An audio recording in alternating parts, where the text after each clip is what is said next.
But Most Reverend Professor Emmanuel Asante is the chairman of the National Peace Council. He joins us on the phone and to look at the happenings in Ghana in the wake of what's happening as we speak at the moment. Now, Reverend, I thank you so much for your time. Good morning to you. Thanks for joining us this morning. Good morning, sir. Great. Now, what does the Peace Council make of the happenings as we speak at the moment after the press conference by the chairperson of the Electoral Commission, which you called for earlier on yesterday, that press conference, that the silence was going to breed some suspicion and speculation? She has come out to speak, and eventually the reaction from Nana Addo and the General Secretary of the NDC, Johnson Asiedu-Dartey. Yes, I think it's a step in the right direction. We should listen to what these leaders have said. We should give the EC time to really come out. I'm very sure, I'm in the known that the EC will speak this afternoon and let us know where they are at. You yourself, and some of your media people have been to the collation room at EC, and you have seen how the political party representatives are seriously working, even though at a slow pace, because they're looking at manual things from that perspective and trying to agree on a number of issues. I don't think that this calls for any kind of agitation and uneasiness on our part. We should trust the system. No matter what happens, the truth, what has happened, the people's vote and whatever they have done will count. I know that there are counterclaims, but at the end of the day, we need not listen to what people are saying. We need to listen to what is what we have in terms of the votes that have come in and have been certified, the parliamentary ones at the constitutional level. The presidential one, we yet to really get the full details. In the meantime, whatever we have is provisional. But I believe that the EC will come forth. So let us remain calm, exercise patience, let them work within the 72 hours that they are mandated, to work on and declare the results.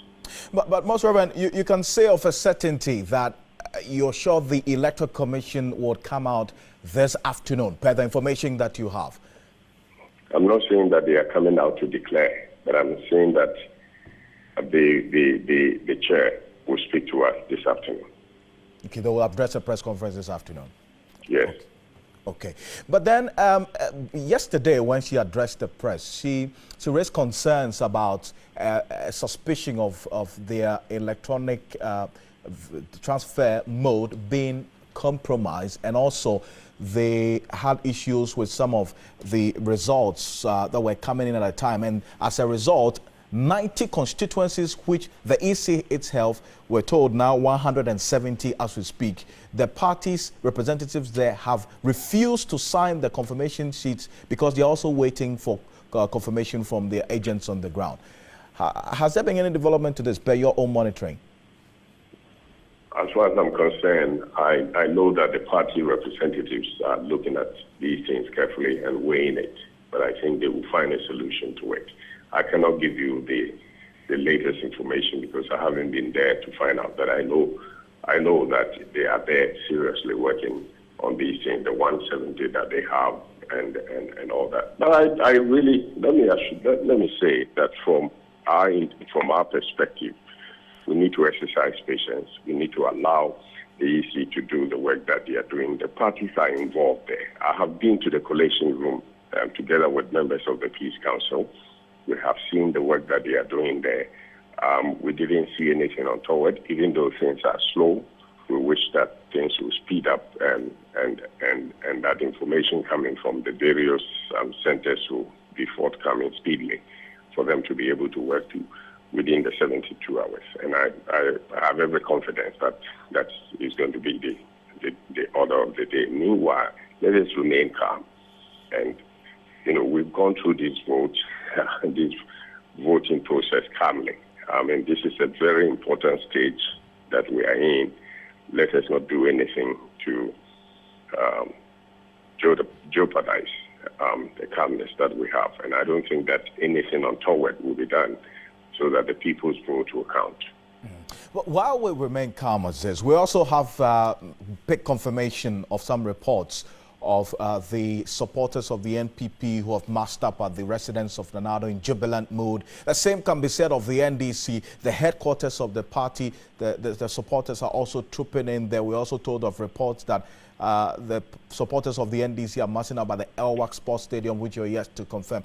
These developments, yes, you cannot stop them from being in this jubilant mood, but how do they get controlled so as not to degenerate into anything untoward?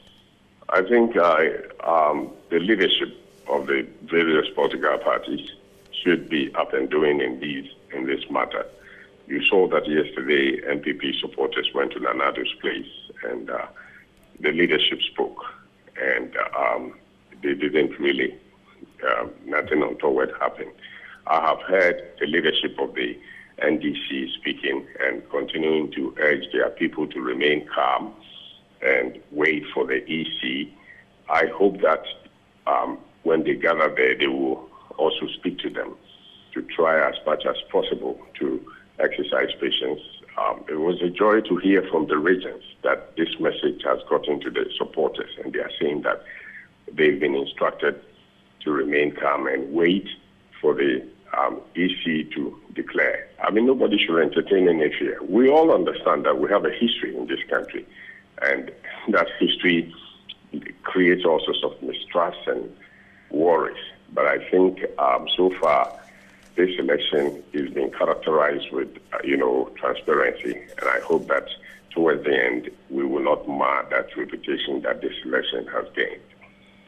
You talk about the question of trust. How has the processes the EC employed in this election either increased or upheld that critical component of trust in this whole electoral process up until now? Well, as far as I'm concerned, I have had the occasion to observe the IPAC, deliberating, and a lot of the issues have been brought before them.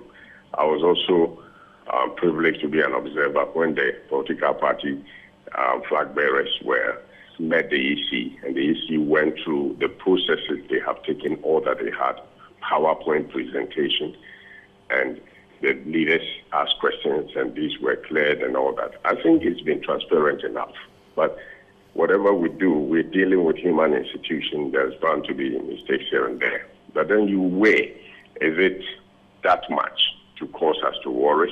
I think we can only improve on what we have done. We haven't been able to, deliver 100%, but we have not also done something that would not commendation for the good things that, the system has produced.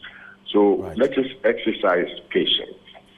And I will plead with the leadership of the various political parties and all stakeholders to seize your opportunity to advise that we exercise calm whilst our political leaders and the EC work on this. Political representatives are there. I mean, if you care to go to the collating room at EC, you will see all of them quietly working amicably.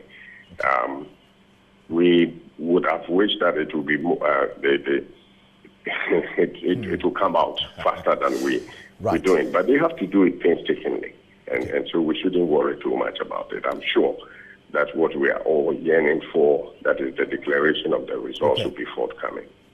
Reverend, thank you very much for your time this morning, and I wish you well. Grateful.